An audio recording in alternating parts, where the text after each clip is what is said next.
Ang perfect white naman, this is, hindi ito glutathione, ha? Yung cysteine peptide is not glutathione. But it will be converted to glutathione. Once you swallow it, pagpasok sa sistema mo, ang cysteine peptide, i-convert ng katawan sa glutathione. Nakuha nyo? So, imagine nyo, uminom ka ng perfect white, sabayan nyo white light, sa palagay nyo, may susobra kaya? Posible na sumobra, right? Doon ka na puputi. Ngayon, ang kagandahan pa, ito meron siyang astaxanthin. Alam nyo kung ano yung astaxanthin? Ang astaxanthin, pinsan ito ng lutein.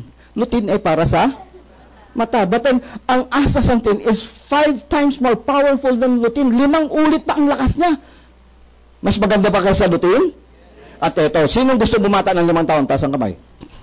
Sinong gusto bumata ng 5 taon? Taas ang kamay. Ang isip.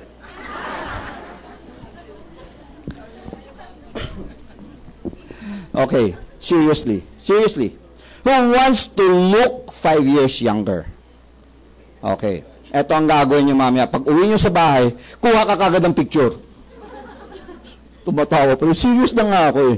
Kuha ka ng picture and then you start taking perfect white 2 tablets 3 times a day for 3 months. After 3 months, kuha ka uli ng picture at i-compare mo yung picture mo last night saka 3 months after.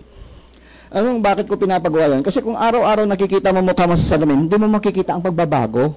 Kakailangan may picture ka before and after. Okay? Ulitin ko, 2 tablets 3 times a day for 3 months. You know how it works? Gusto niyo na? Interesado ba kayo? Kasi yung astaxanthin, it promotes collagen formation. Dumadami ang collagen. Yung collagen yung support tissue sa ilalim ng balat. Nawa niyo? So kung dumadami ang collagen, ano nangyayari sa balat mo? Nai-stretch siya, nababatak, nawawala ang mga linya.